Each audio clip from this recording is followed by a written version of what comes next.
It's summertime in the Heartland.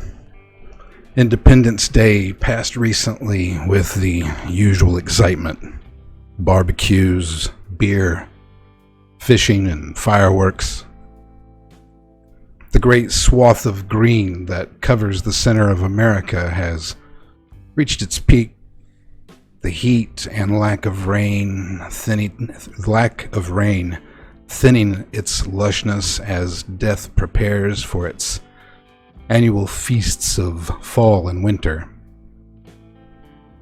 In the center of the center, on the invisible line that separates the southwest Missouri from southeast Kansas, lies a small town called Providence.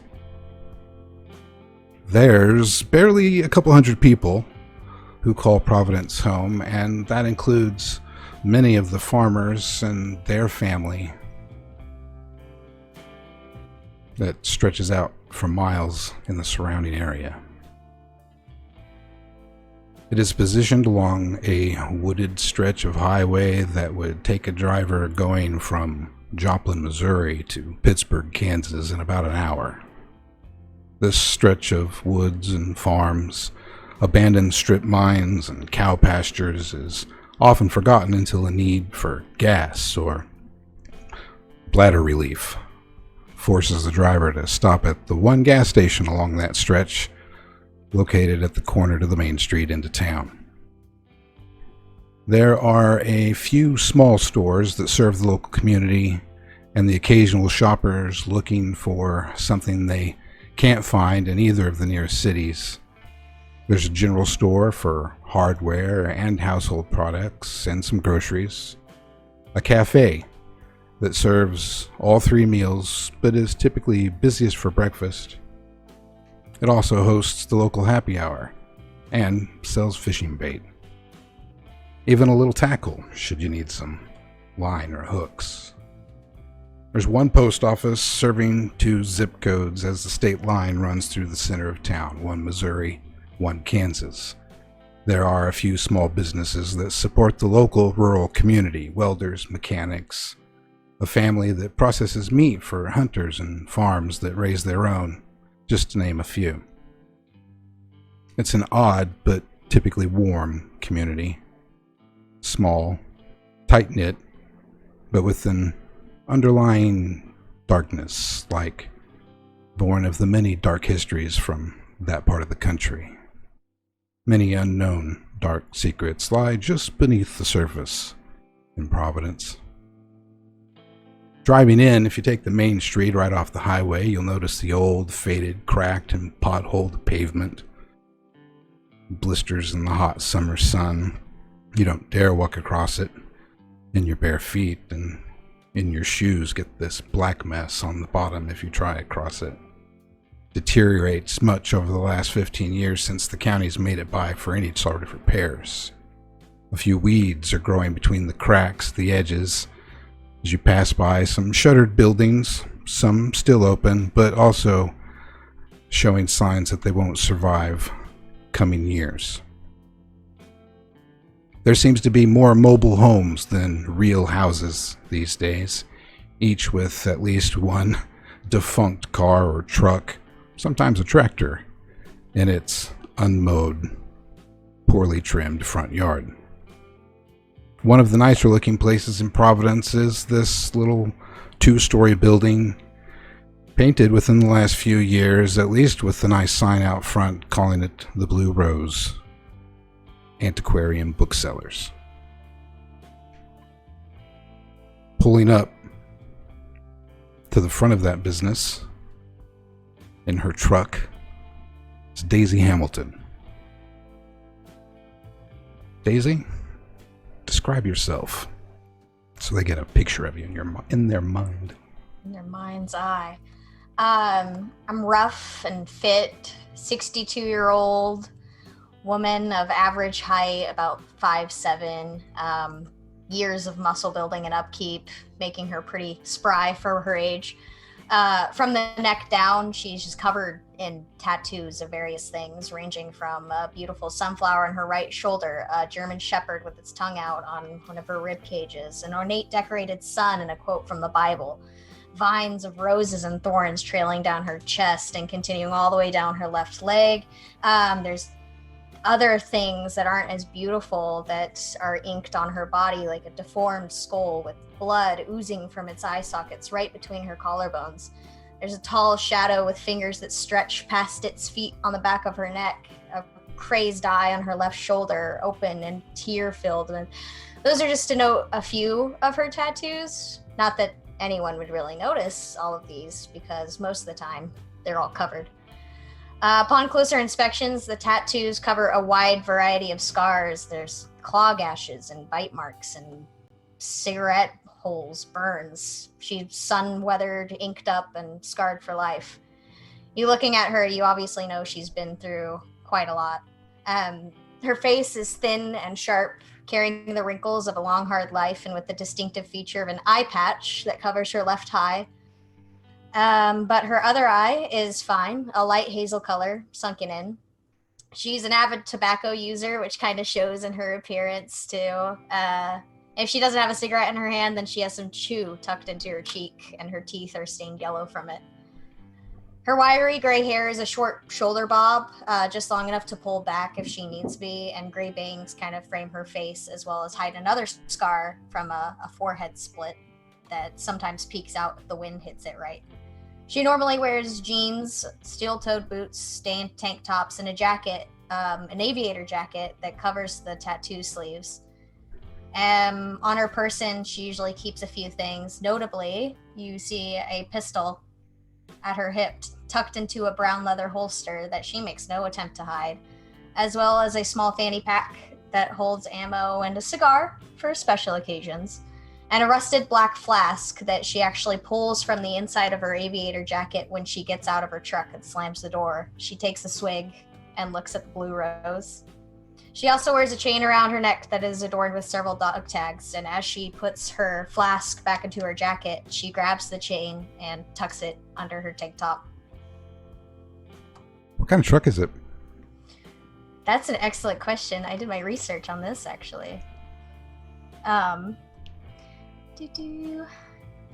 truck is ancient, as in it's a 1977 Ford. Easy. It looks ancient, but she runs well, just like Daisy herself. It's white, rusted, mud-caked 1977 Ford F-250 Highboy, which is the last year they created the model of the truck. She endearingly calls it "Old Reliable" on the occasion. The windshield has a crack in it, and the hood has been replaced by a red hood. You know those cars you see where they're kind of mismatched? But the engine is really what matters. The inside runs smooth and clean, despite the loud noises and sputters it makes and the exterior kind of shakes as if it can't contain what's inside. Everyone in the town knows the sound of Old Reliable. They know when Daisy's on her way somewhere. The inside is just as old as the outside, but we can get into that later. It's definitely an old car. It's mud and rust, and the wheels don't exactly match each other, but it's taken care of. I love more it. Or less. Yeah, I think we'll get a chance to get inside the truck here in a little bit. So what I'm really curious about before you go into the Blue Rose is, why are you in Providence? I mean, not like, I came here because I was chased by bad guys, but why Providence? I mean, why this small town? You can hide in lots of places. Should hiding be the thing? That's not the sort of thing I'm looking for. I'm looking for, why do you pick this little small one-horse town, as they say? Providence is where Daisy grew up, actually. Born and raised here in this small town. It's someplace that's familiar to her, someplace that's safe and constant. No matter how the world changes, Providence always seems to stay the same. Same people, same buildings, same street signs. Nothing has changed, and it's been 60 some years since she's was born. I should say it's been she left Providence for quite a while and went about her adult life and then came back to it, and 40 years passed between her leaving and coming back, and it's just a familiarity that she wanted and needed. And her old family house was here too, so might as well take up a free house. Yeah, plus nobody's going to give you any grief about that gun on your hip. Yeah. Can't get away with that in the city. Been called on one too many times. Right. So we're going to shift scenes a little bit and go to the Blue Rose, the building you're about to walk into. What did you bring with you, Daisy? By the way, you know what? I'll let you just tell her. Sabella, for somebody, I know Daisy's probably been in this door several times, but for somebody like us who's new, walking through the front door, what's going on in the Blue Rose? So, as you walk into the Blue Rose, it's poorly lit to begin with. The lights are dim, like they haven't been changed in a while. They're that real yellowy, glowy type light, almost like a bunch of candles are lit. Another thing that hits you immediately is the smell. You know that smell when you open a really old book and it just smells like ink and like paper that's almost moldy and it's like really earthy. That's what the whole of the Blue Rose smells like. It smells like that, and it smells like forest incense or frankincense. It's just a really earthy smell in there. It's hardwood floors all around. The bookshelves, they line most of the walls. There's shelves in the middle of it. There's bean bags and old rugs, old area rugs. It's clean. I'll say that. It's clean, but it's old. So, like, how clean can it really be? Kind of feel. People, when they walk in, the first thing they hear is the little ding of the door. And if they look to their right, there's the wall of windows. There's a little cat bed right next to the window. And usually there's a small little black cat sleeping in that little cat bed. Overall, it's just like, to Sabella, it's home. To others, something's not quite right.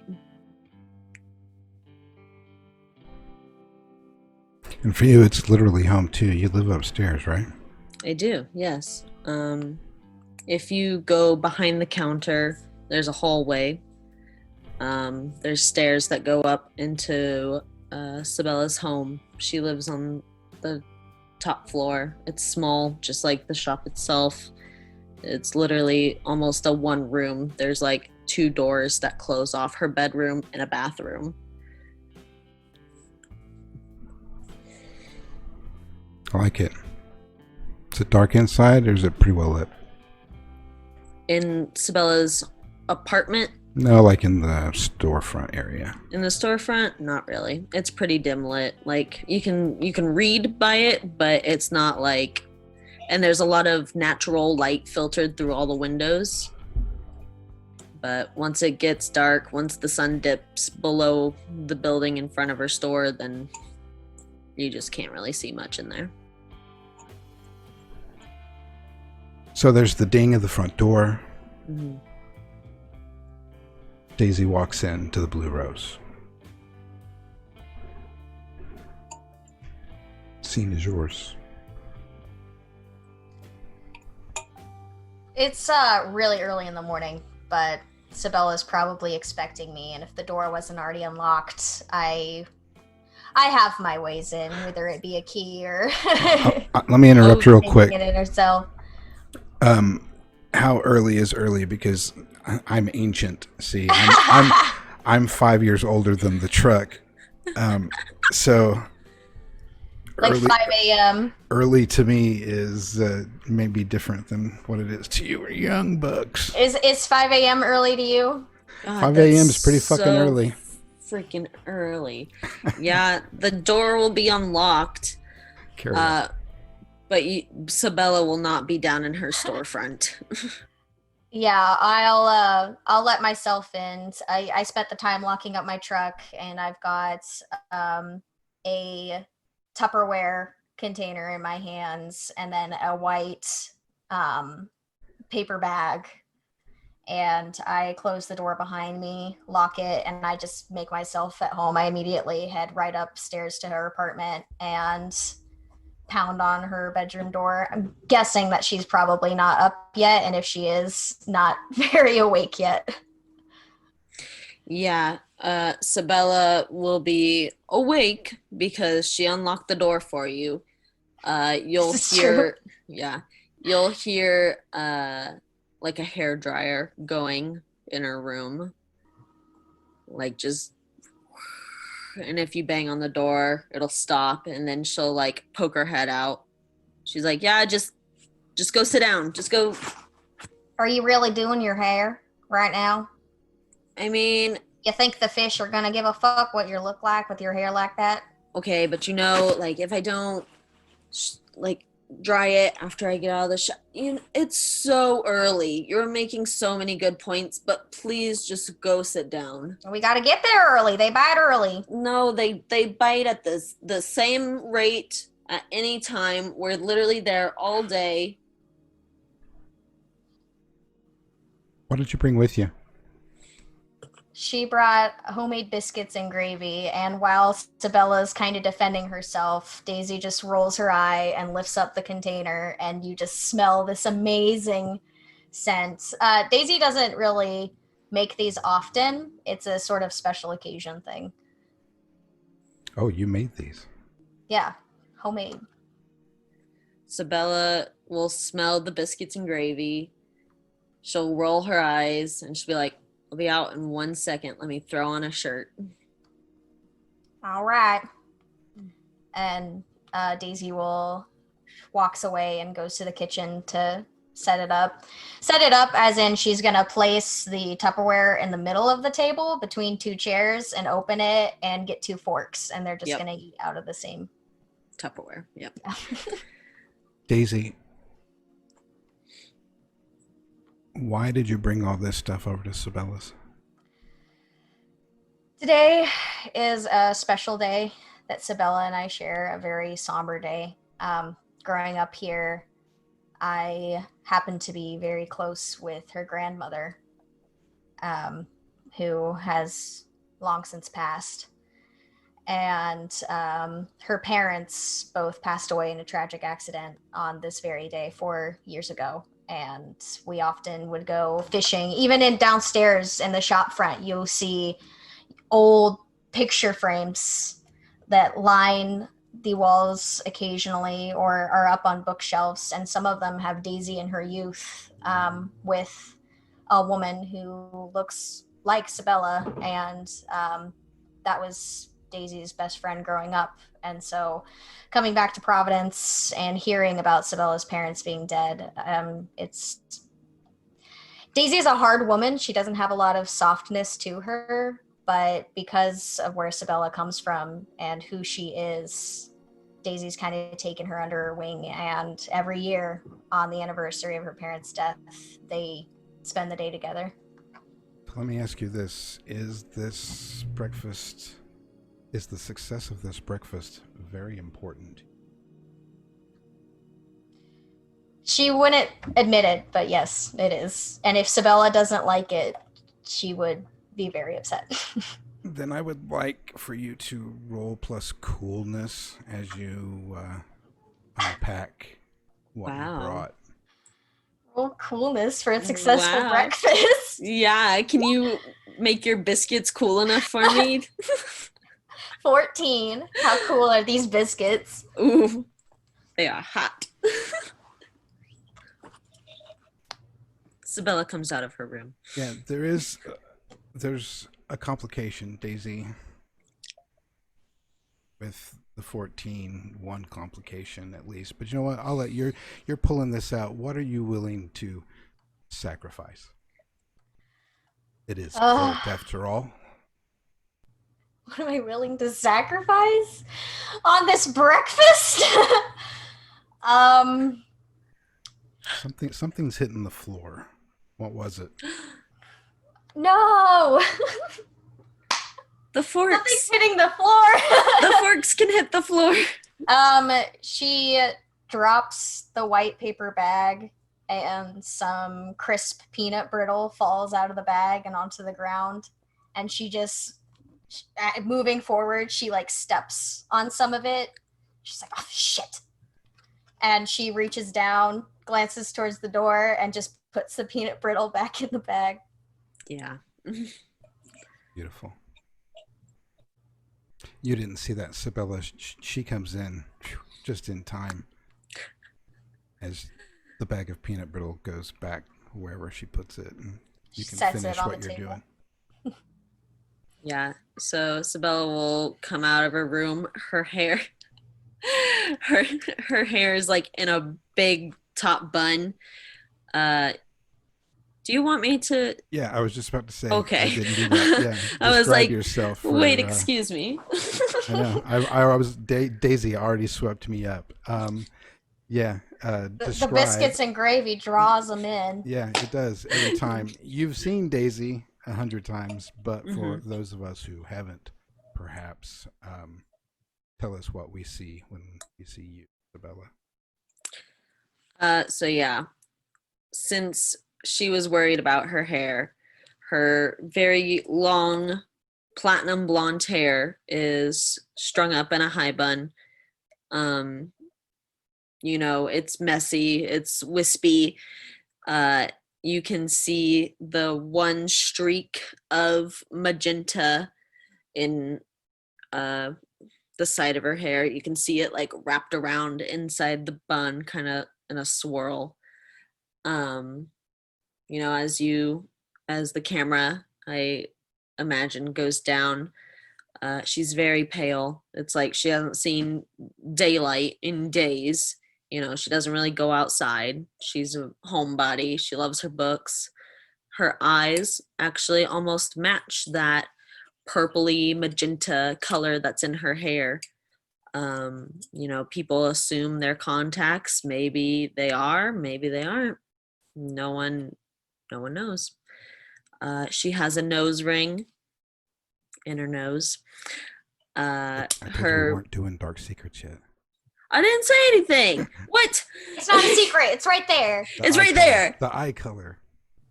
The eye color is just part of her character. It was a poorly timed joke. So continue. Get out of here. All right, everybody, you guys have fun. Her makeup is dark. Her lipstick is dark. Her clothes, you guessed it, are dark. She's wearing a baggy black hoodie, sweatshirt. It might have a band on it. She has several chokers and chains from her neck. There's crystals and pendants and leather. She has a big belt. Her jeans are dark and they have rips in them, and maybe underneath there's like fishnets. She's wearing these big old black combat boots with the buckles around the top. Very just alternative looking. She's very gothic. She is 23. Oh, so what would that be? It went from goth to emo, right? And that what it would have been then? Perhaps? I don't know what it is. What is it nowadays? Who knows? I don't know. Dark, romantic, goth scene. Yeah, Daisy takes one look at your outfit and just... Let me ask you something, Daisy. You're rolling your eyes at Sabella's outfit. Is that what that was? Yeah, who's she trying to impress? The fish? Ain't nothing new. You've seen me wear this the whole time I've known you. Hope you're ready to get fish slime on that fancy little shirt you got there. You're acting like we're going to catch something this year. There's a chance. I'm pretty sure there's nothing in that pit, I but caught the biggest fish of my life in that pit back in the day. that was probably a turtle, and you're just remembering it wrong. You're going to go on this fishing trip, and you're going to like it. I got beer in the car. You got a lot of beer? 36 pack. Yeah, that'll do. And she like sits down at the table, like legs spread, arm like elbow on the table, still like tired, even though like her face is all made up. Yeah, I get 30, you get 6. And she jabs her fork into the biscuits.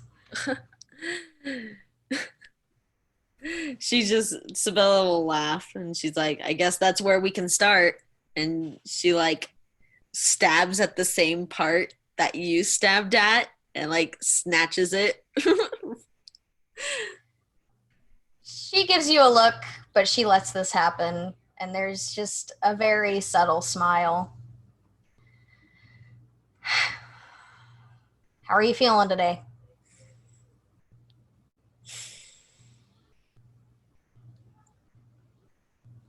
She just goes silent for a second and then looks up. You know how it is today. Yeah, I know. Doesn't get easier. Nope. So now I went to the old town store a couple hours away. Got you some treats here, and she nudges the bag towards you. It's kind of crumpled at the top. She'll grab the bag and like open it and peer in. It's a bunch of crushed up peanut brittle. She'll just kind of like smile, like a real small smile. Let's test your perception, Sabella. Make a roll. Do I know it's ground peanut brittle? Freaking accuse me. I have no secrets. What am I rolling? I'm sorry. Plus perception. Perception.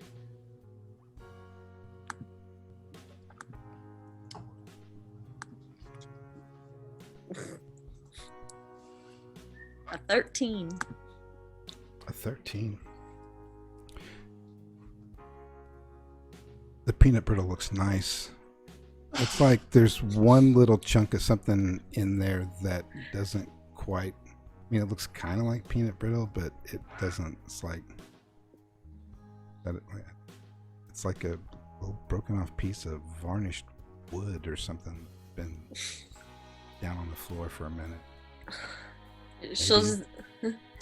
She'll look at it, but she's not gonna say anything to Daisy. She knows like what it meant for Daisy to like get up, go out of town, and get this peanut brittle. So she'll just say, thanks. I appreciate it. Yeah, I stepped on it. Yeah. Oh. Why? I didn't mean to. Oh, okay. I But, thought it was I on mean, purpose. 5-second rule, you can just kind of pick around. It's still good. Yeah. I mean, dirt don't hurt. Dirt don't hurt, yeah. That's what, he always told me. I'm curious, Daisy. The way that Sabella's dressed and your reaction to it, you've known her your whole life, right? Or her whole life-ish. I've known her for 4 years. Oh. Only. I knew her mother when her mother was Okay, so you know a the little family. girl. Right. Yeah, I know the family. So she's always then, I guess, dressed this way as long as you've known her. I was curious as if you remember when the change happened, but I'm not going to get an answer to that question. That's all right. Nope. Did you bring anything that goes with the biscuits and gravy besides the peanut brittle and the beer? No. that's it. It's a recipe for a good death anniversary. Every year, it's always the same. Sometimes it's saltwater taffy instead of peanut brittle. She kind of switches it up. But this time, beer, PBR, to be exact. It's a Of course. classic here in the Midwest. Classic. Um, and Gotta of course, have the Pabst. she has a cigar in her jacket, but that's for on the strip. Gotcha. And Pepsi Blue Ribbon, ice cold. I wonder if they could sponsor us. When you guys are eating breakfast, I sensed that you don't really talk about what happened. The parents. No. I won't press if Sabella doesn't want to talk about it. I mean, Daisy knows what happened to them. Sabella knows what happened to them. Right. So it's common that it's just sort of an unspoken thing between you two. You guys don't really get into it. Did you ever have that moment where you kind of hugged it out, as us guys like to say, you know, had a moment and then got past it? Or has it always been just sort of shadow? I'd like to say the first time Daisy came back to town, it was after the funeral. She showed up with a blue rose and introduced herself to Sabella, and they talked about it then on that day 4 years ago, and Daisy shared stories of climbing in the mud and hiking and swimming in secret little streams and fishing with her grandmother, and it was really heartfelt. But since that day, they mostly just enjoy each other's company. Yeah, I think whenever they talked about the accident with Sabella's parents, Daisy might have felt that there was something more that maybe Sabella wasn't telling her. But they just never addressed the elephant in the room. Let me ask you this question, Sabella. Did you keep any mementos?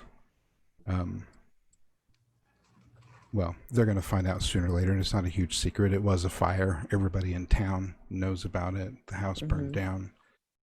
We'll probably get into the specifics at some point, but just curious, being young at the time, or relatively young, maybe going back, surveying the aftermath, did you happen to pick anything up? Not of yours, but of somebody else's, your mom's or dad's or something too, as a memento. Absolutely. She was closer to her mom than she was her dad. It wasn't anything against her dad. She had a very happy childhood. She had great parents who loved and raised her well. They were both very present in her life. She just had more of a bond with her mom always than she did with her dad. When she was actually there for the fire, she grabbed, before she escaped, her mom's old recipe box. It's just like a little wooden box about yay big, and it has just hundreds of handwritten recipes. It's probably got that biscuits and gravy in there. Probably, but Sabella can't cook at all. She's so bad at it. She can't cook. And when she went back to the scene after the fire was over, it was weird. She had never seen this before, actually. But there it was, just lying in the rubble. It's actually down in the Blue Rose in a back room. It's a crystal ball. Like just a solid sphere of just glass. And you hadn't seen it before the night of the fire? Mm-mm. I hadn't seen it. Interesting.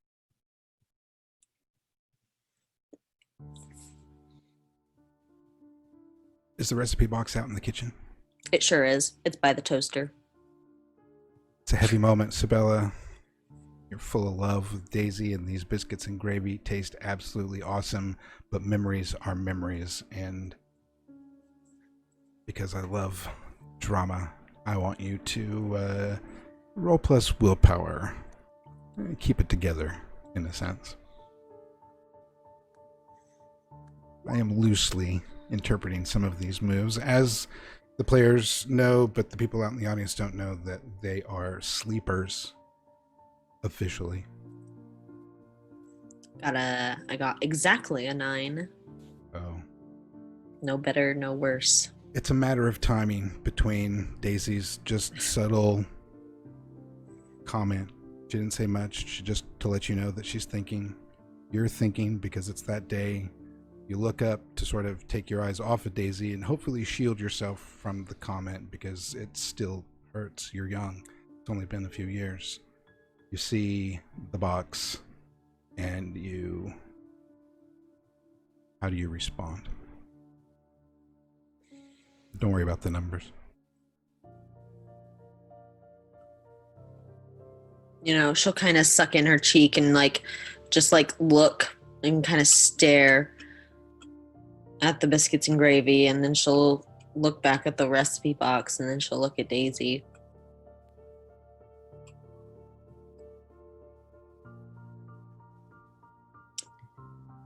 And she almost gets choked up. Daisy, I wanted to tell you something. All right.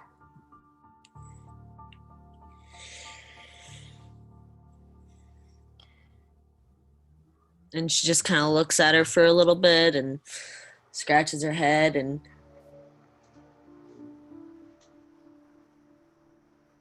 she'll shake it off and she'll be like, I really appreciate you doing this. Daisy, her eye narrows and she's kind of like mid biscuit bite and like playing with the tines of the fork between her teeth. And then she sets it down and slowly swallows and leans back in the chair a little bit. That's not what you were going to say. How do you know that? I can tell. I can tell. Okay. What are you, a mind reader? She just gets up from her chair, like it scoots back like a little aggressively, but you're used to the way Daisy moves. She's very stiff. She's very accidentally aggressive in most things that she does. Yeah. And she steps over to the recipe box, flicks it open, and just starts thumbing through some of the old recipes. You ever try to make anything in here? And it's a bit of a subject change, but she saw Sabella looking at the box. Yeah. I have, yeah. I'm not very good at, half the things in there. I don't have her talent. Oh, anyone can cook. You just follow ingredients on a card. Not like her. She didn't even need these recipes. It was like magic. Sure, she didn't need them. She learned them from Lucy. And Lucy was the one who wrote them all down. Lucy got to the point where she didn't even need to read off the cards anymore to know any of these old recipes. But you know why she wrote these down? She wrote these down for your mom, and your mom kept them for you. And she kind of thumbs through and pulls out a card, and it's old and frayed and yellowed a little bit. And she walks over to the table and kind of flicks it at her. Like she's being very endearing and sweet in her own way. Mhm. And on the card is a recipe for ginger snap cookies. Those little fuckers, best damn things I ever tasted. I don't like sweets. Well, maybe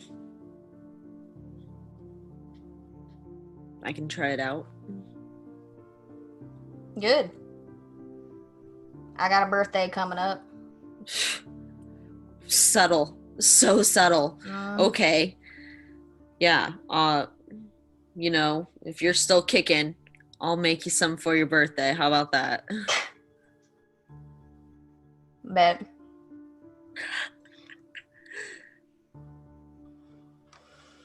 And she'll just kind of she'll get up and she'll just put the card in the front of the recipe box, like the very first recipe, and close the lid.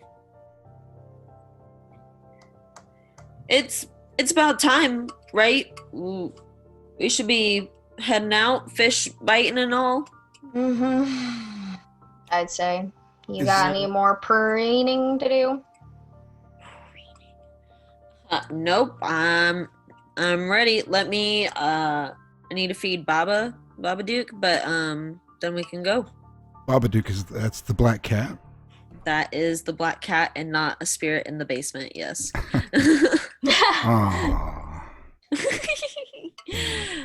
Oh. Yeah, you ruined that for me. What do you, just out of curiosity, what do you feed Babadook? Oh, he's so spoiled. He gets the little canned wet cat food that like you pop out and it looks like a little souffle dish.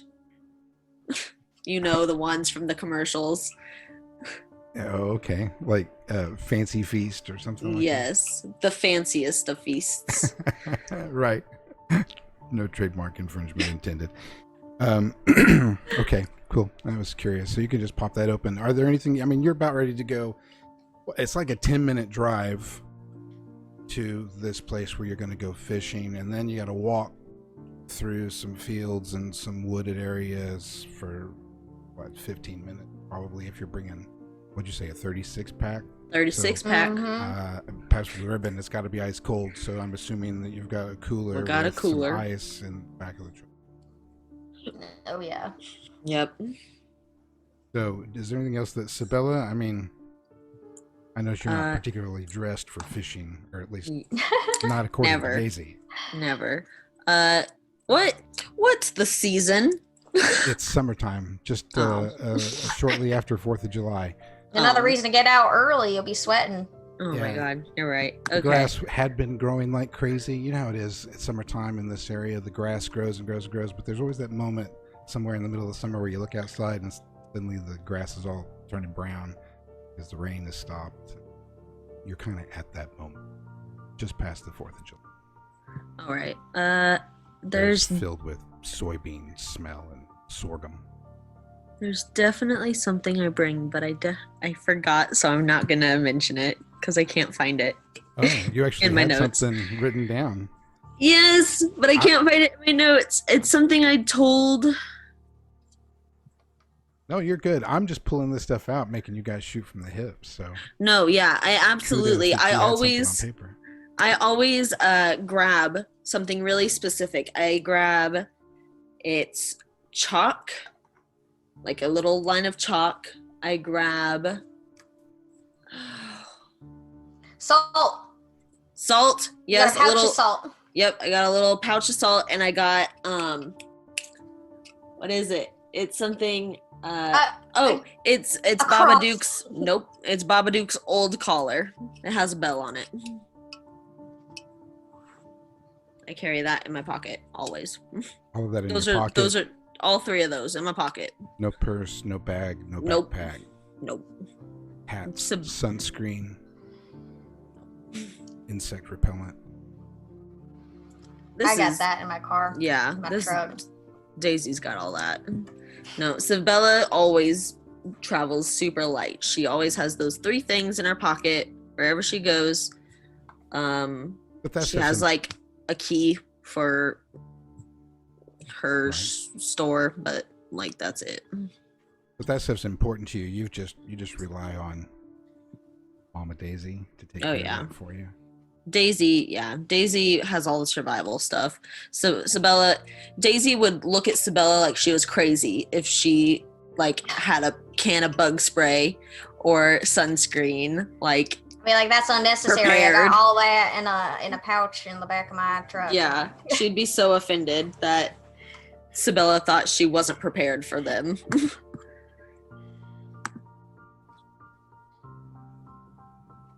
Nice.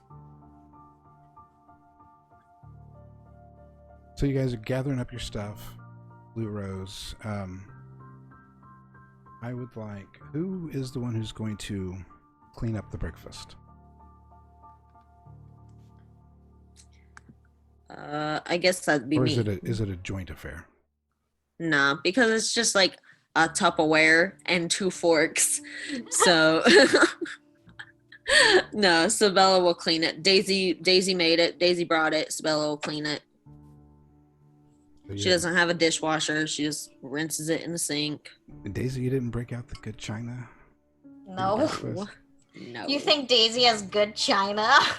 All her good china was used for target practice years ago. The fancy paper plates. Like, that's her good china. The Dixie brand. The sturdy ones.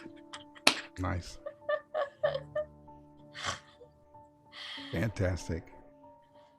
Great. It is a perfect spot for us to take a quick break so Daisy and Sabella can go. I'm sure there was probably some coffee or something with that breakfast that they got to get rid of. So we'll be right back.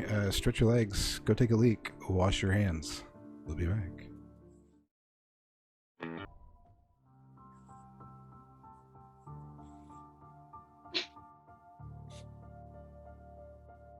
You dueled me for 0.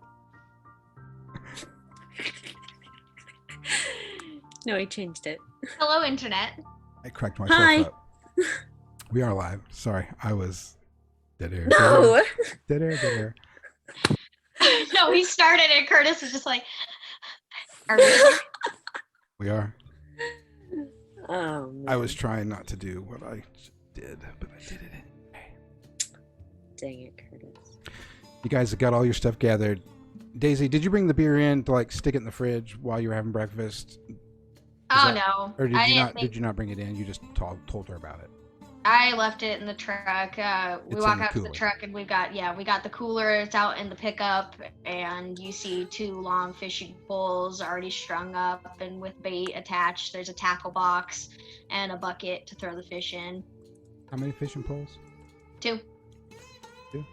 Just 2. Just 2. All you need. Left the rest at home in my shed. I agree. She definitely has quite a few fishing poles. My father takes 5 fishing poles.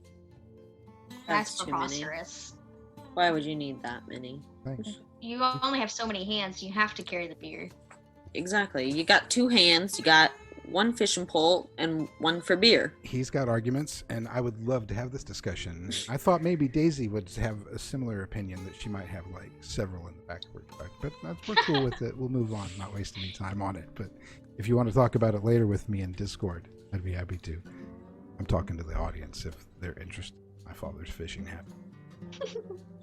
As you guys have got your stuff and are about ready to head out the door, because you have a glass door, is that correct, Sabella? Or is it just a wood door with a big glass window? What kind of front door is it? It's a glass door. So like, door.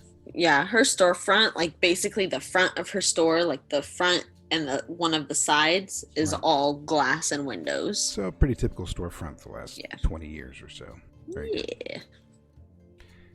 You see her before she even gets to the door. She comes rushing up to the front of the door. The front door is locked, right? Because it's still relatively early. The sun is coming up. What time do you usually open the Blue Rose, Sabella? 9 o'clock. It's probably like 7, or no, I got here at 5. It's probably like 6 at this point. 6, yeah. You got there at 5. Daisy, why don't you... I want you to roll plus soul and look at your... Do you keep a watch? Do you wear a watch? How do you tell I think it time? would make Do you have a sense. cell phone? No, does not have a cell phone, but I think it would make sense that she wears like an old watch. None of the like new analog watches, just plain old watch with the hands. Either that or she just looks at the sky. Old army watch that she doesn't wear on her wrist but keeps in her pocket instead. Yeah. I roll an 11. Watch says it's 8:30 a.m. She kind of like taps on the face of the watch, shakes it around a little bit. Ah, it's busted. The girl outside the door is Lacey Graves, who is a local. You're both familiar with Lacey. She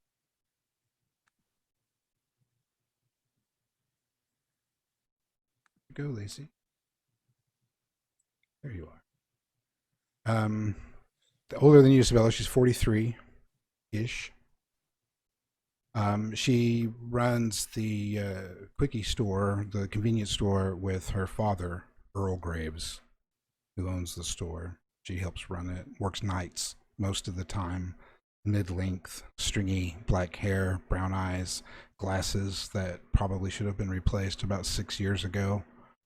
She notoriously chain smokes menthol 100s, and you would swear that when she's doing it, they look like 150s, how long and skinny they are. And she typically does this right at the counter at the store, even when she's checking out customers. It's not a big thing. She grew up here, like you guys. She likes the Blue Rose and goes in frequently to window shop, but doesn't dabble in any of the other stuff that you have. Typically peeks at it and then picks up a paperback like Dean Koontz or Stephen King or something like that. She does go to church every Sunday. She spends a lot of time at the convenience store playing video Keno. And if you get there when she's doing that, she'll make you wait till the numbers run before she will take care of you at the register. And now she's sort of frantically tapping on your front glass with like this smile to say, I know I'm a little early, but can I come in? Oh, shit. What time do you got? My watch says 8:30, but it's gotta be 6. 8:30? What the heck? And of course, Sabella will pull out her cell phone because it's 2020. Get with the times, Daisy. It is. And your cell phone, which is right on the money, says 8:27. 8. Well, I got 8:27. That doesn't make any sense, does it? You did get here. Did we spend 2? I don't know. Time doesn't mean much anymore, but even then, she's still 30 minutes early. Tell her to get the fuck out. We got something to do today. Tap, tap, tap, tap, tap, tap, tap. Oh my god. Okay, can you just go out the back and so I can keep the door locked? You know, and just tell her that we're doing something. All right. If you need me to have a word with her, I can. No, I just don't want to deal with it. I just want her to go away. I'll just tell her to leave. And Sabella will go unlock the door and like pop it open just a little bit, but like keeping a full firm grip on it. Like, you can't get it out of my hand. I'm not gonna let you in. Hey, I'm not gonna open the store today. You know, it's We got some stuff to do. Sabella, I want to buy a book. It's me. You. When was the last time you bought a book? Oh, look. And she gets into her purse. She's got one of these big purses. Looks like probably something she got from her mother. And she digs in it and she pulls out like a magazine ad that's been torn out of a magazine. And she kind of unfolds it. It's kind of ragged.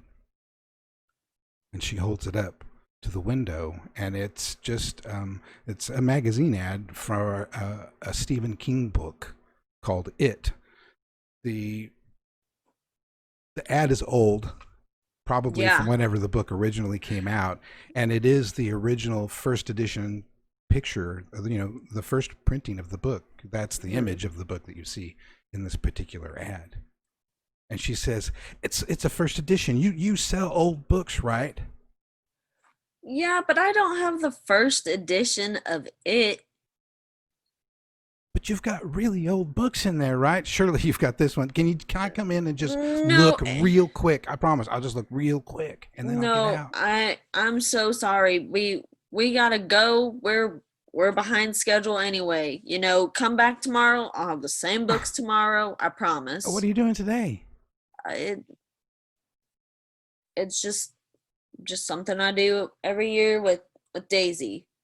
I know. She's got her fishing poles in the back of the truck. I seen them when I pulled in. Yeah. Are you guys going fishing? Are you guys going down or over to the strip pits?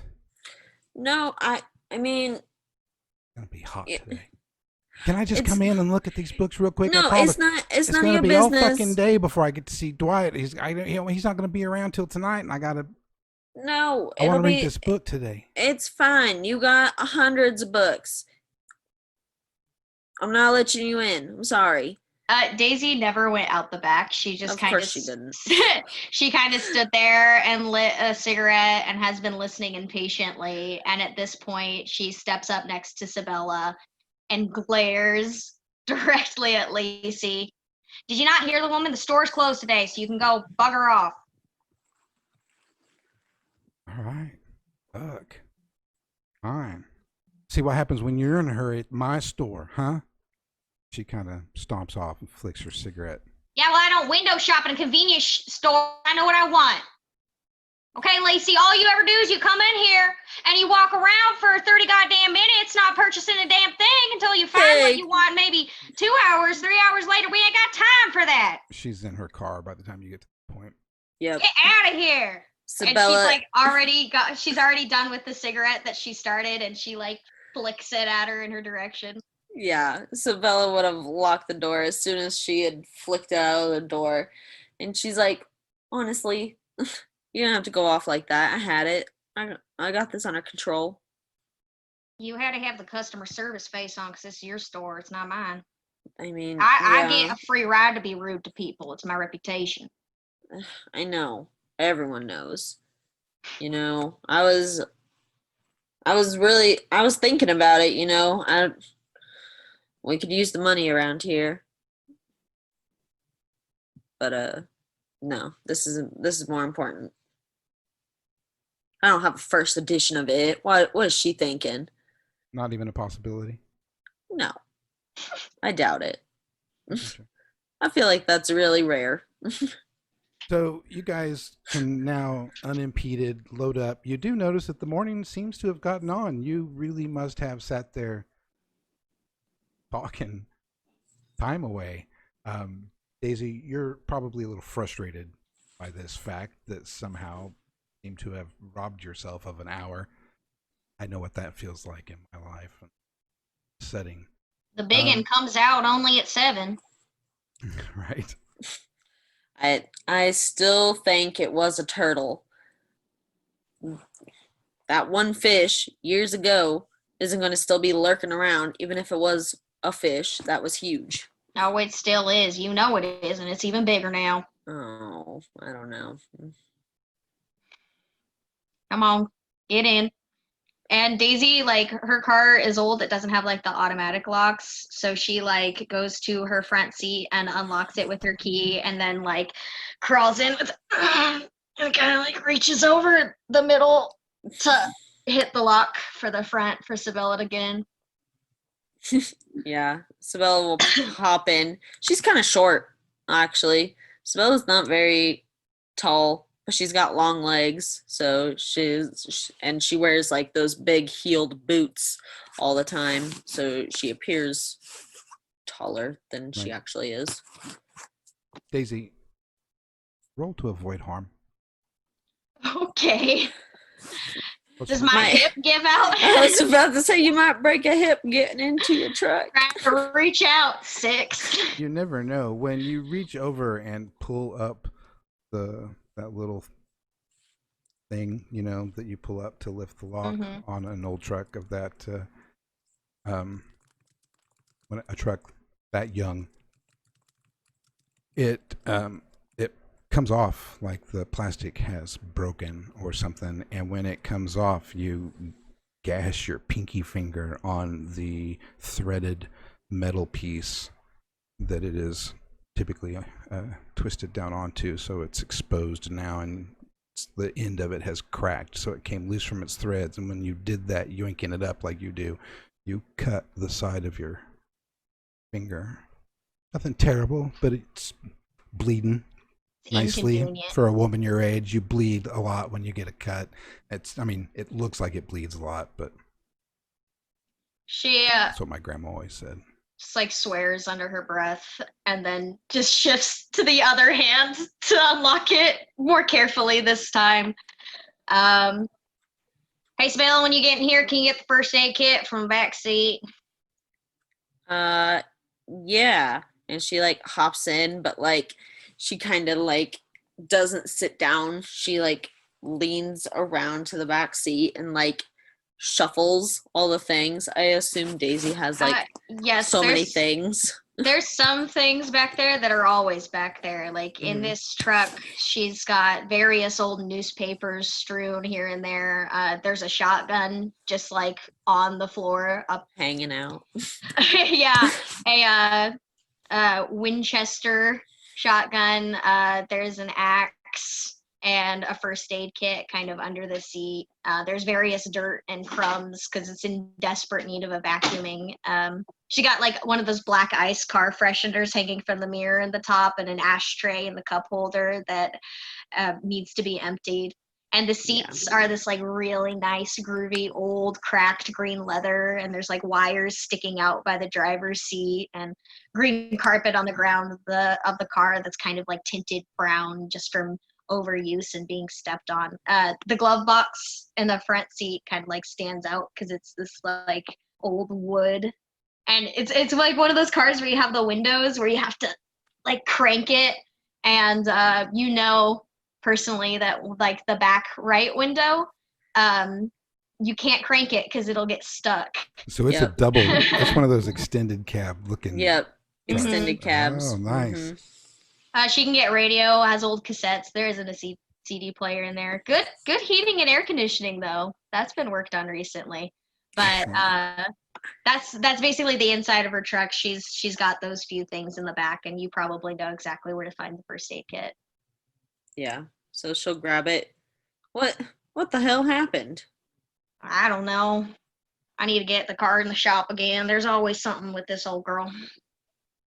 Yeah. Well, be more careful next time. I'm plenty careful. I try to unlock it, and it just freaking Yeah, you locks up my hand. gashed your finger. I saw.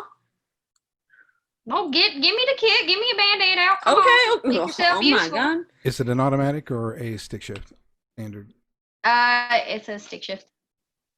Can you drive while she's putting that Band-Aid on your hand, or can you start the drive while she's putting the Band-Aid on your hand? Are you that kind of girl? Woman? Oh.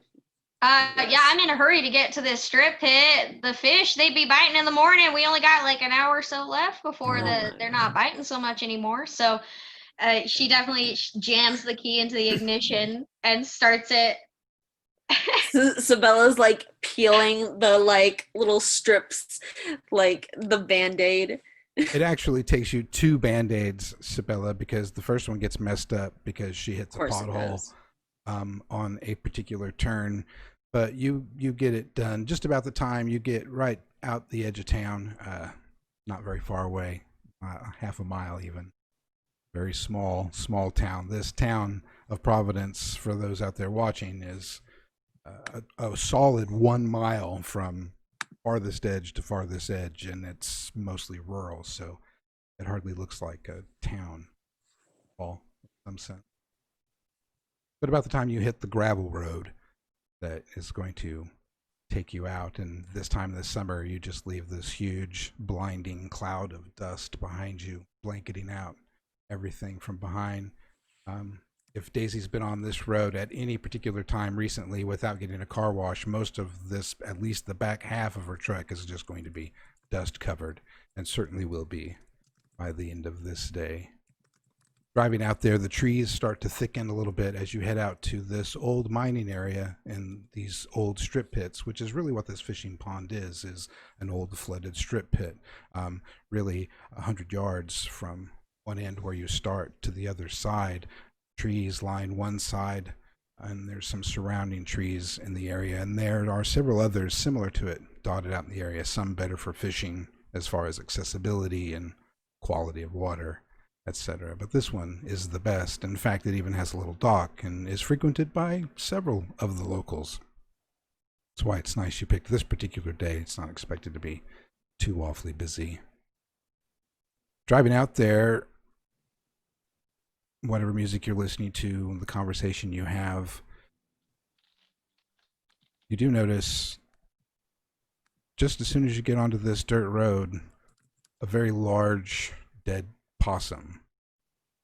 It looks to be about 2 days gone. When was the last time you were on this road, Daisy? You drive around this area frequently, don't you?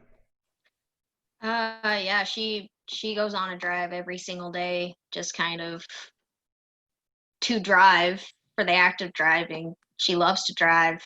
She likes to survey the town and make sure everything's good. She's a bit of a paranoid lady, and hence another reason she came to Providence was because everything's just so constant, and going on her drives kind of keeps it in her brain that everything's normal, everything's okay. It's kind of her way of surveying the perimeter because she thinks that the policemen are useless, and she'll be the first one to notice anything over them because they can't do their jobs. Which is why it grabs your notice. It looks further gone than it should be, and you don't remember seeing it. I was probably on this road yesterday. Yeah, you don't remember seeing it yesterday, and it's not like it's kind of hidden off far into the edge. It's kind of out into the road, like it's been freshly hit, but it looks like a little flatter, a lot more blackness and decomposition. She definitely slows down. Like, they've been kind of just driving in silence with the windows down and some country music crackling from the radio. And when they pass by it, she kind of squints her eye as they get closer and slows down to a stop and pokes her head out the window. Well, damn, that's a big fucker. Wait, what? See that possum out there? Yeah, a dead possum? Yeah. The smell It's a hits big you one. before you see it. She like wrinkles her nose and reaches down and cranks up the window, and it like creaks as it goes up, and it takes way too long, and she's like, God, what? Oh my God, it smells like it's been there for, God, a few days. yeah, it doesn't look too good either. I've seen a few dead animals or so. That's weird. I didn't see that yesterday. Well, did you drive this way? Probably just got hit and I drive this way every day. Well, you think because I got one eye I can't see? Well, I mean, you got half the vision, so maybe you only saw half the road. She scoffs and starts the car, slowly going down the road again, but she still seems pretty puzzled. You know, What? I mean, and she kind of looks like she wants to say something, but she stops herself.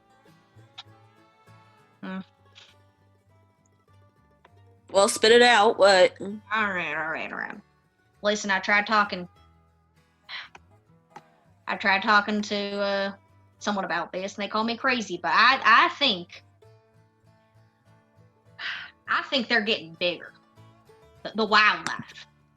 I was out hunting. Yeah, listen to me now. I was out hunting with Bess the other day, a couple days ago, and you see the occasional bear around here. Mostly they stay out of the way. They don't like people. I mean, you leave bears alone, they'll leave you alone. They're beautiful creatures. Don't fuck with them. But I saw a big mama bear, and I swear this thing was twice the size it should be.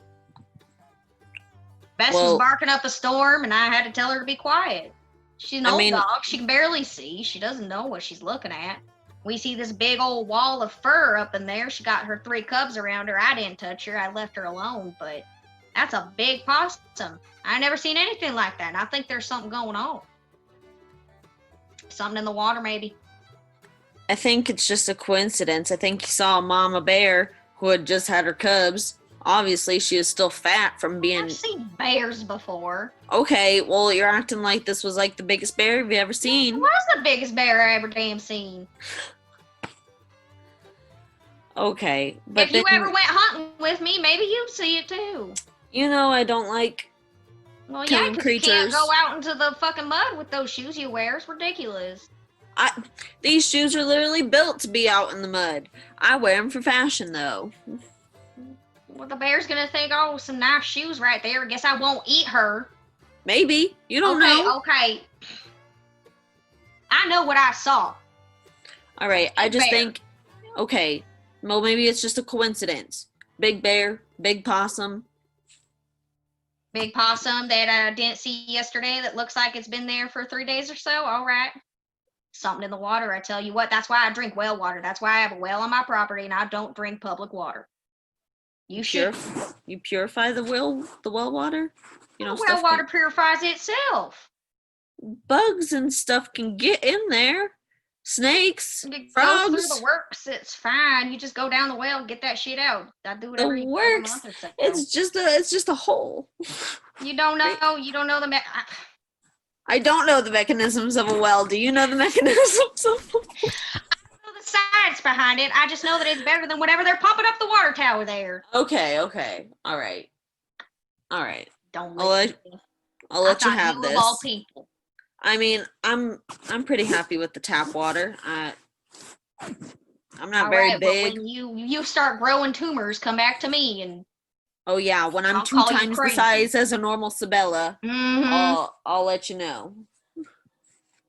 She kind of like gives a frustrated noise, but she's smiling. Like this is how they talk. This is the banter they have. And most people, whenever Daisy gets like this, they get aggressive back, and it doesn't end well. But Sabella just kind of, it's normal for them. Yeah. But she is serious. Right. Yeah. In her own way. Yeah. Sabella knows, she's not just like talking crazy. Like she probably did see a huge bear, and this probably is a huge possum, but it's just Daisy being Daisy. When you can't take every time she goes like this seriously. She's got a conspiracy every day. Yeah. Yeah, you notice she's a little serious at least because she's going about 5 to 10 miles an hour faster than she might normally. Oh, damn. On this particular run. But you do arrive at this particular fishing hole. Got it in here. It is a strip pit, flooded, trees around, and sort of dense with brush and grass. You guys like to spend your day fishing on this and drinking some beers. There's an old canoe that is lying upside down there at the edge of the pond. Is that something that you use? Yeah, that's something that back in the day, when Daisy was with Sabella's grandma, Sabella's grandma's parents, so her great-grandparents, helped drag that old canoe all the way out there. So that's been there forever. And so Daisy parks her truck in this like patch of faded grass and gets the cooler and the tackle box and the bucket and the fishing poles, and they all kind of struggle to carry it down this worn path through all of this grass that's overgrown, and to the canoe. And Daisy kind of has a procedure for this. She sets everything down, and it's kind of a regular thing that you never know if there's going to be a rattlesnake or something under the canoe when you flip it up. So she kind of gives Sabella a look to back off a little bit. Sabella will. She knows the procedure. And she pulls her like survival utility knife out and flicks open the knife part, well sharpened. And kind of takes a little deep breath, ready to go at it. And she bends down. It's not as easy as it used to be. But she bends down and puts her fingertips under the canoe and flips it over. Is there a rattlesnake? No rattlesnakes. More likely a water moccasin or something, I would think, in this particular area. But Daisy looks a little disappointed. She flips it over and she's got the knife at the ready and there's no snakes, and she sighs and her shoulders relax and she flicks it closed and puts it back in her pocket. It's a good thing we didn't see a snake, right? Sure. Okay. Well, come on now. And so what she do you do? grabs a pole and just, Do you guys Yeah, go they out? load up the canoe. Yeah. Put the beer and the bucket in the middle. Daisy goes in the back with the oars and urges Sabella to sit up front. Yeah. And I'll push the canoe in and kind of, stomp around in the shallow water for a little bit before I climb in and we get going.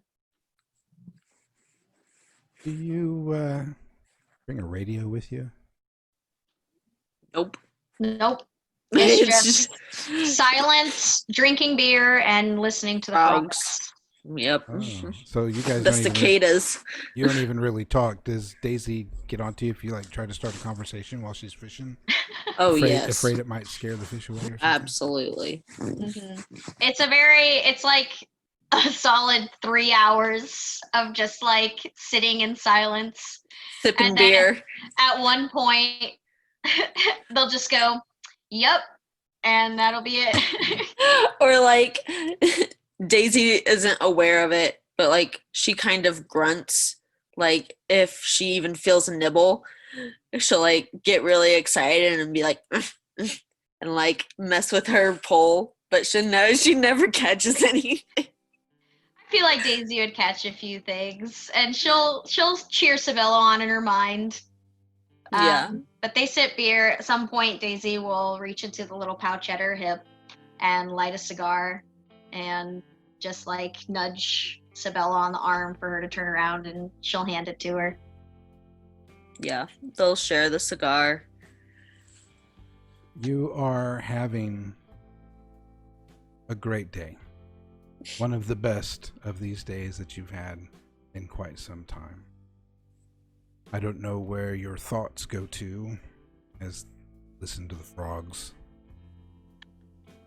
Hear the occasional sploosh of a fish or something out in the water. We hear the sploosh and row over to it. There's the fish. Yeah. You do catch some fish. You have a relaxing time.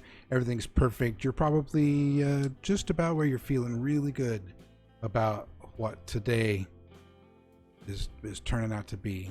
You know, it's not over yet. You're kind of excited that, yeah, today's really going to be a good day. And you hear this rumble. It's that sound. You live out in this area, and you've been out in the country, and especially on a quiet day like this where it's just you and the frogs.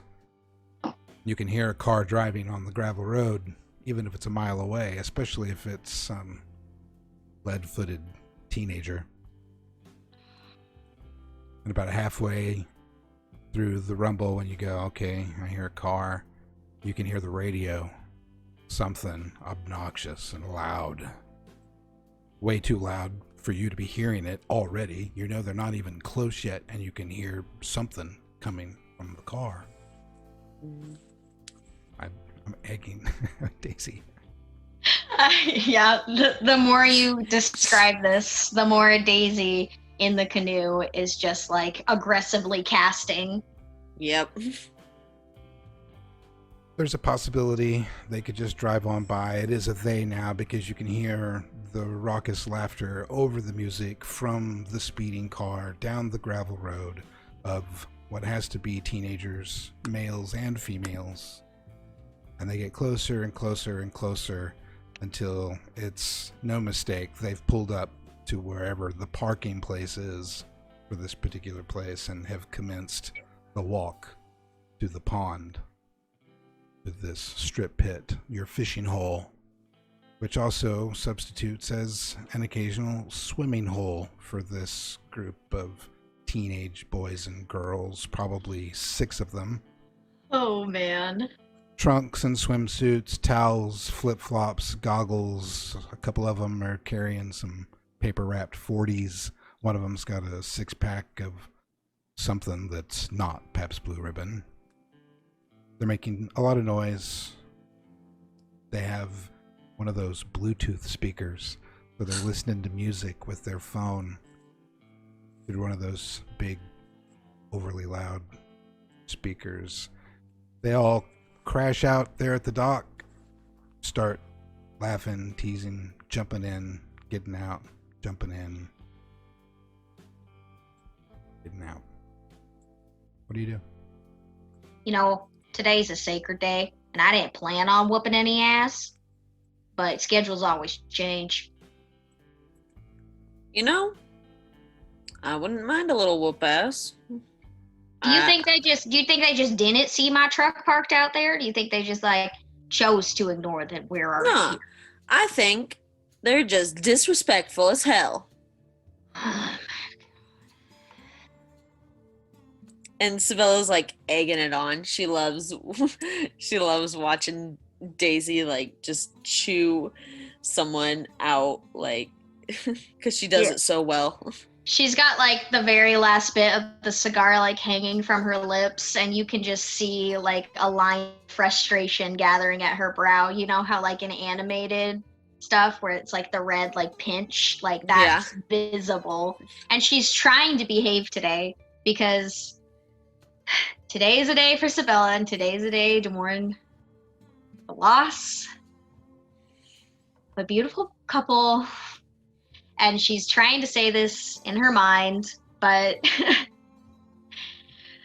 a song comes on and a fish gets away, and she just like reels it in really fast and stands up from the canoe. Hey!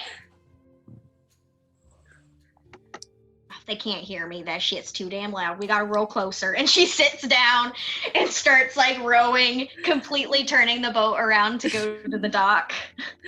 Sabella laughs and like finishes the last of the beer in her can and crushes it, throws it on the, canoe floor. She says, if you scare them away, we can steal their alcohol. You might have an idea right there. Rows up kind of close to the dock and then stands up. Hey, we're fishing here. Do you mind? They all kind of look at you. Oh, okay. We're sorry. Hey guys, hey. Let's keep it down. Yeah. We'll pack it up. Go ahead, go fishing. We'll pack it up. Go someplace else. Oh yeah, we'll wait. It's okay. You just go ahead, pack it up. Mm-hmm. Pack it up, put your clothes on, take that filthy music, get on out of here. Daisy, you notice that a few of the kids are school age. They look older. They're probably older teenagers, but you've seen them at the bus stop there by the quick stop off the main road and close to the highway, where a particular group of, there's only like 2 or 3 stops in town where all of the kids congregate from their little section of the area and the bus to pick them up. And this particular group of kids, you've seen them before in the mornings waiting to get on the bus, and the biggest one looks probably too old to actually even be in school, or he's too big, certainly. You got the black hair and the kind of the fuzz growing in, and you had seen him bullying kids at that particular bus stop as well. And he's the one who's kind of the ringleader of this particular thing. You don't know what his particular name of. There's a couple people in town you think he probably belongs to, but you don't know for sure. Belongs to, that's a good term. And that's what they say out there. Yeah. And he's like walking up to you guys. How close to the dock did you get? We're still a couple of yards from the dock, just floating. I pulled up the anchor and I'm standing up with my hands on my hips. Right. He walks up and you can kind of tell he's got just a little bit of this half shit-eaten grin on his face. And the kids seem to be pretending like they're packing their stuff up. And right about that moment, your canoe jerks. And Whoa. I want you both to coolness or reflexes to keep yourself God. in whatever position you are in the moment. Coolness.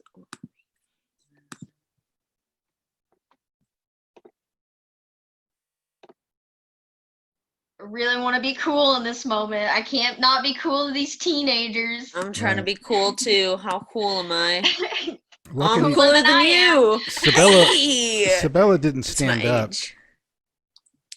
I'm kind of thinking Daisy probably stood up when she Yeah. started yelling. You don't fall out of the boat. You do fall back onto your butt, into your seat, and you realize that one of the other boys was still out in the water and had snuck up behind your canoe and yoinked you, pulled you back, and you're now drifting away from the dock as then all the kids start laughing and hollering. And the big one, you can see he like pulls a joint out Oh, these kids. and sparks it up. And then there's Yeah, Daisy, she kind of stumbles a little bit and then she gets right back up to her feet and she's got this look on her face and she pulls her pistol right out of its holster, points it at the speaker and shoots it. Oh shit! Or tries to. roll coolness, please. Act under Oh. pressure. I really want Man. this to go well. Oh please, you've been rolling. 17! Yeah. Tell me what happens. Or tell me what you do. You shoot it and say, Yeah, she, like I said, she kind of stumbles and then she gets her footing and she gives them this look and her eyes narrow and there's just this tenseness that radiates from her and she's so fluid in the motion, obviously practiced, and no hesitation at kind of shooting at these children and pulls it out. And right as one is about to go to turn the volume up, she shoots it and like almost hits their hand and just blows the speaker to bits. I said, get the fuck out. This place is already taken. a couple of things happen when you do that. You get everybody's attention for sure, and they're all looking at you, mouths agape. There was still the boy who was in the water. He had, while Daisy was getting her gun out and going over the thing, he'd come up and put his self up on the edge of the boat where you are at, Sabella, and was about to say something with this kind of flirty, shit-eating grin on his face, like he was about to hit on you or something. But then Daisy shoots his speaker, and he says, "Hey, bitch, that was a Bose, man. My mom gave me that for Christmas. Oh, I'm sure she'll buy you another That's like one. $100 at Best Buy in town, Oh, man." you don't know the value of money. You're a fucking high schooler. Bet you never had to work a day in your life. Get the fuck out. Bella grabs an oar and like threatens him You better get off our boat right fucking now. About that time, you hear some of the girls, the teenage girls that were in this group, Oh my god. which now that you're up here and you're seeing them all, there's probably like 6 or 7 of them. How did they all fit in the car that you can see some sort of hot rod, a Mustang or something that is certainly not big enough to have jammed all of these people in their stuff? But You they underestimate high they start schoolers. screaming like as if something had happened, a panic. And you can hear them screaming at some of the other boys. What did you do? Where's Billy? Where's Billy? And then one of them is like standing knee deep from the edge of the water and pointing down into the water, probably 12 feet in front of her. There he is. There he is. He's not moving. He's not moving. He's under the water. And they're screaming. And then somebody says that one of the girls is screaming, oh my God, get Billy. Somebody get Billy. Billy's drowning. What do you do?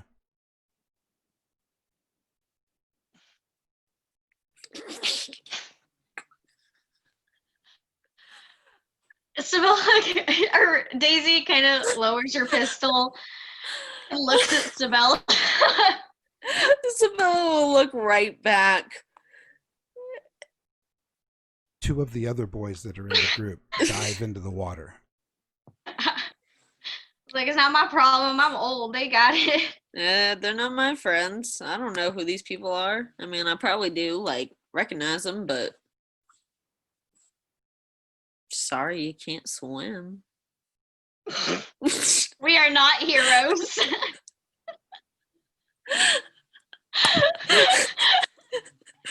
Billy's drowning. We look at each other. Sabella cracks open another beer. The screaming continues. The girls are now looking to the elders in the area with Fine. tears, panicked look on their faces. If I see that no one's doing anything and these boys are failing, they keep coming up and going down. We can't get it. He's too heavy. He's too heavy. well, how do you think I'm gonna lift him? Oh no. Damn it. And Daisy, she's not happy about it. She's grumpy about it, but she's also not gonna let some fucking teenager drown.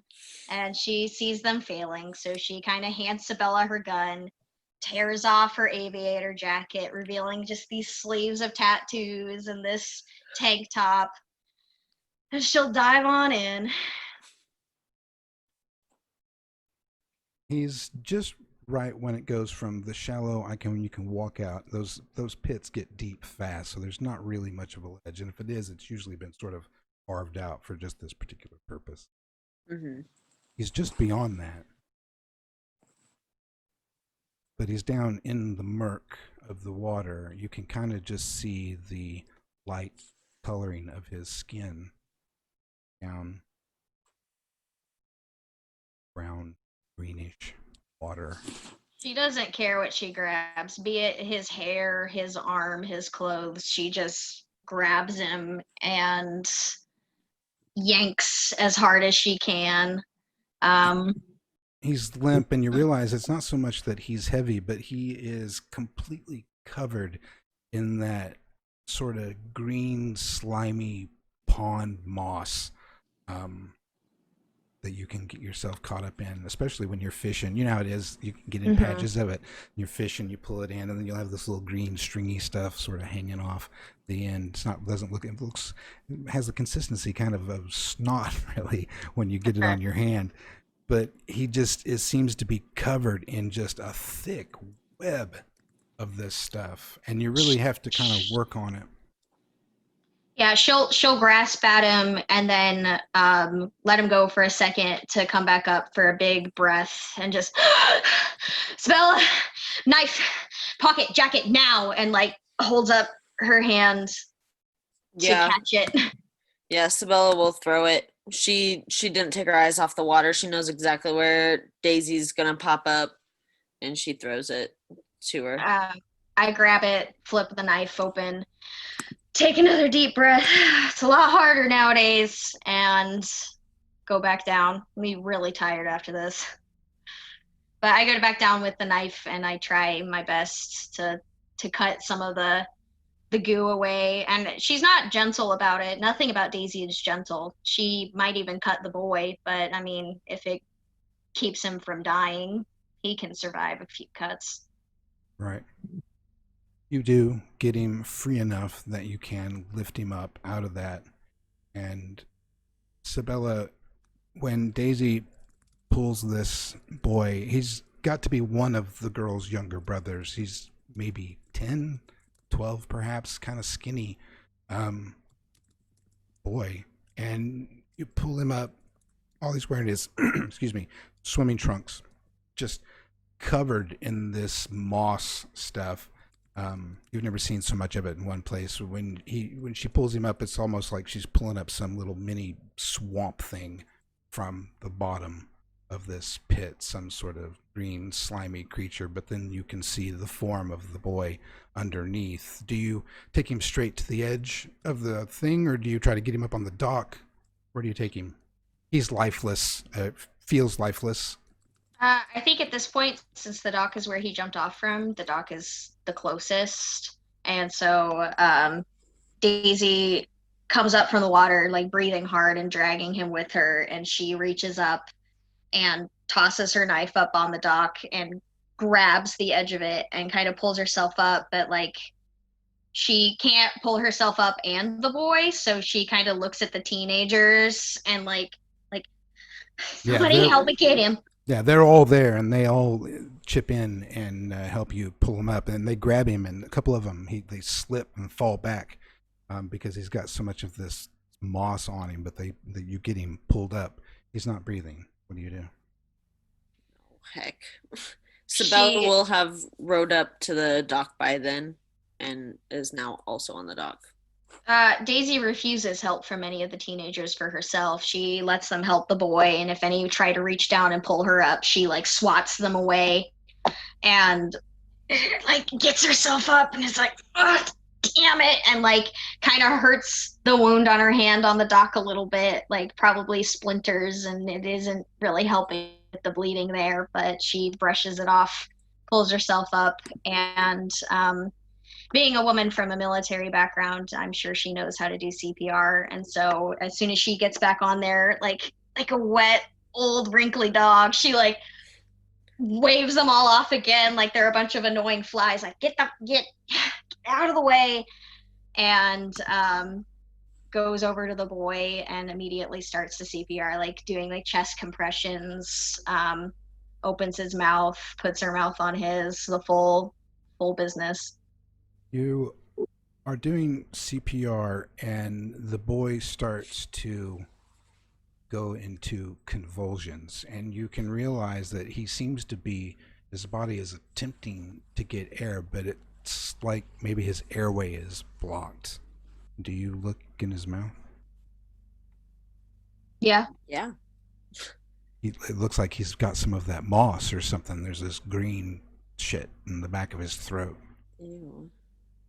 I kind of straddle this boy and hold his chin forcibly open, like squeeze his cheeks together and just dig my fingers right in there and try to get it out.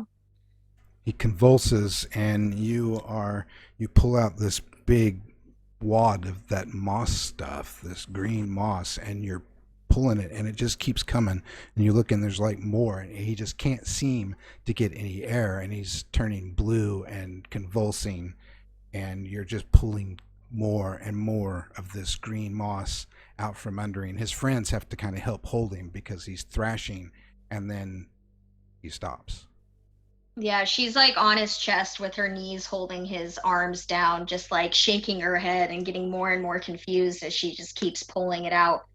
And when he stops, she just continues to pull it out, hoping that maybe if she can get all this out and try CPR again, maybe that'll do something.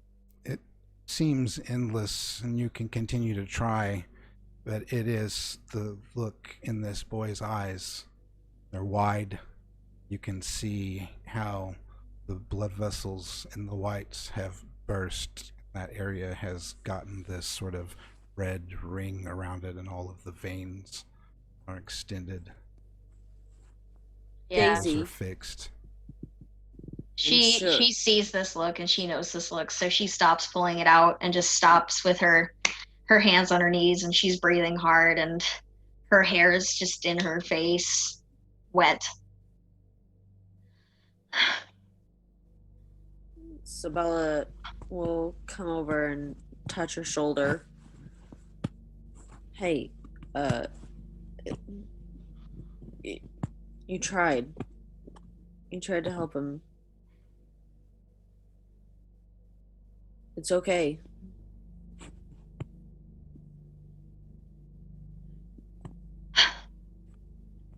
She doesn't acknowledge Sabella and looks up at the teenagers. They're all panicking and screaming. The girls are screaming, just screaming endlessly. He's dead, oh my god. One of them, obviously the sister, has buried her face into one of her friends. The guys, one of them is like trying to chief that joint down. Another one has gone and gotten some of the booze, walking around doing this, but they're all making a scene. Sabella will kind of like snap into action and go over to him. Hey, get it together, guys. Someone needs to call the police right now. Fucking put the alcohol away. Put out the joint. Let's do something here. Come on. Nice. Yeah, I'll stand up off of the boy and kind of rub some of the green goo off on my jeans. Still breathing hard. Kind of got a hand on my chest a little bit. But there's nothing more to be done here. I'll let Sabella wrangle all of them.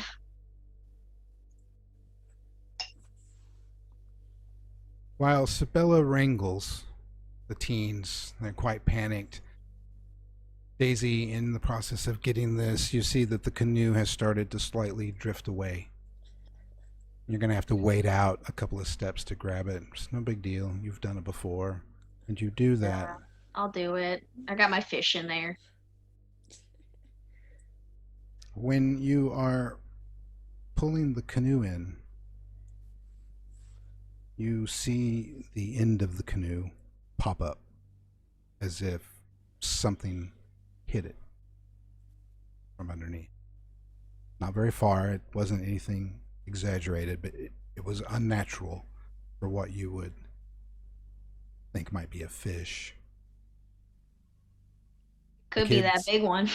Sabella is seeming to have some issue trying to get all these kids to calm down. They don't seem to be paying any attention to her. There is quite this big ruckus in this particular situation, and that's where our camera starts to pull back from the scene. We see them all on the shore messing around. The camera flies back and up and over the pond. We see the trees behind them, Daisy's canoe, and we get a full shot of this pond as the camera moves up, and we see something large, at least twice the size of the canoe, just below the surface of the murky water. That's where we're going to end today's episode. Man, we just got raided right at the end. Did we really? What's up, guys? Hello, everyone. A kid just died. Yeah, You missed it. You got here just in time. Thank you, Encounter Roleplay, for coming by. Yeah, thank you, guys. We gotta do a dance or something. Yeah. Oh, nice that you be here to get to see the wonderful wrap up. Daisy and Sabella went fishing, or tried to, and a bunch of noisy kids got in the way, but then one of them drowned, and then there was a monster in the water. I don't know, something big. Oh man, it's gotta be that big fish. That was the turtle. The TLDR. But welcome, thanks Just for the the raid. turtle. I really appreciate it. But we are at the end. Thank you everybody who did come out to watch. Who wasn't watching what they had going on in Encounter Roleplay, which was probably something fantastic. They have lots of great. Thank you for coming out to watch Heartland on the KULT channel. Thank you to Jaylee and Krista for a fantastic job introducing us to these characters tonight and helping me create this little story. Although you contributed a lot more than you think you did. Let's tell the audience where to follow you and why. You need to vent, get anything off your chest at the moment. Feel free to comment. And let's start with Krista. Yes, hi, hello. My name is Krista. I play Sabella. You can catch me on the Instagram at Creeks the Barista. You can also catch me on the Twitter, but why would you want to? I don't know. I guess because you think what I do is cool. Anyway, You tonight do some pretty cool stuff. I don't know. He doesn't do anything. If you think nothing is cool, follow Krista on Twitter. Literally. That will be its own thing. My Twitter is nothing. Anyway, tonight was great. Oh my gosh, I have been just like amped for this show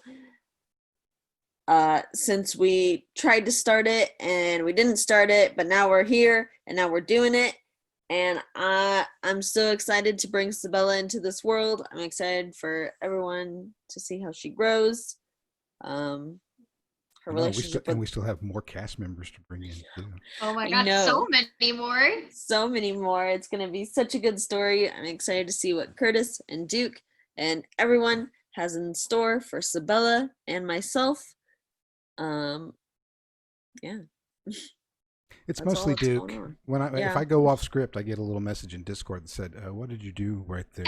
I know he's excuse taking me, notes Curtis. to make sure that we get the story right. Oh it's my all gosh. good. We love Duke. He does do a fantastic Duke. story. Well, thank you, Krista. Did you plug your cat? Oh yeah, Binks the Black Cat is around there somewhere. I don't know where he is. I think I let him out. All right. Yeah, he's on Instagram too. You can find him. I based Babadook directly off my own black cat. So, yeah. For good or worse. Inspiration. Huh? Yeah, inspiration. Babadook's less loud, though. Significantly. Yeah, someone who is not less loud, here's my segue, is Daisy. Daisy is loud. Daisy's loud and proud. Yeah, she is. I am so happy. I'm so happy that I get to revisit Daisy. I have an entire backstory written for her and journals, and she's had an entire life. And I'm really happy that we brought back Heartland because she's just a very multifaceted character that I'm excited to show to everybody.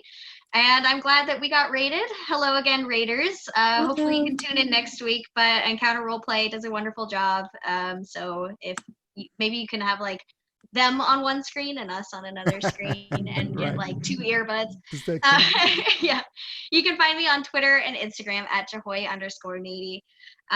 You can also follow my upcoming podcast, 4 PCs in a Podcast, a Dungeon World actual play, another thing that we're working on. And join the Discord at TTRP Theater. That's what we were before, and then we partnered with Helmgast. Now we're the KULT Divinity Lost channel. So if you're a little confused, thinking, well, did you get a name change? Yes, we did, and big things are happening, and we're very excited about it.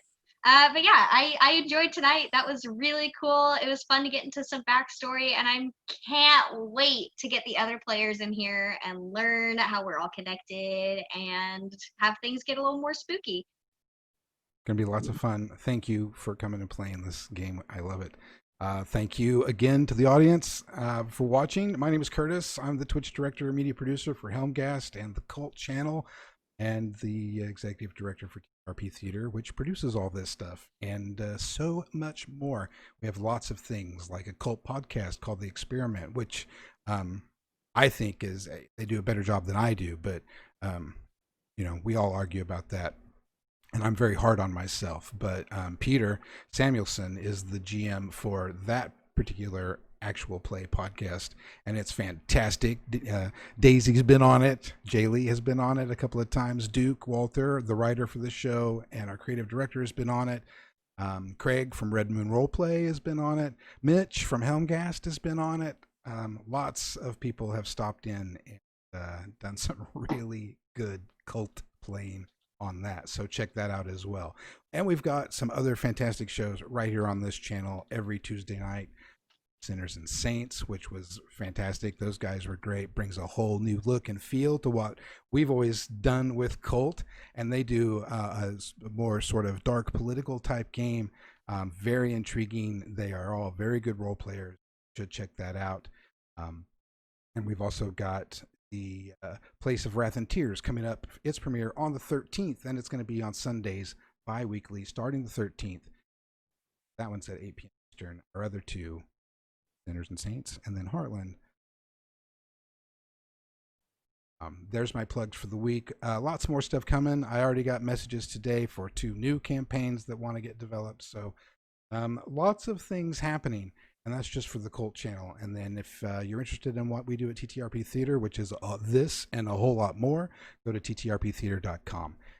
Thank you, Helmgast, for this amazing game. If you'd like to start playing KULT, go to kultdivinitylost.com for all the free resources, starter scenarios, and so much more. Thanks again, everyone. Be kind to each other. Wash your hands. Good night. Sweet dreams. Good Good night, sweet dreams. We love you.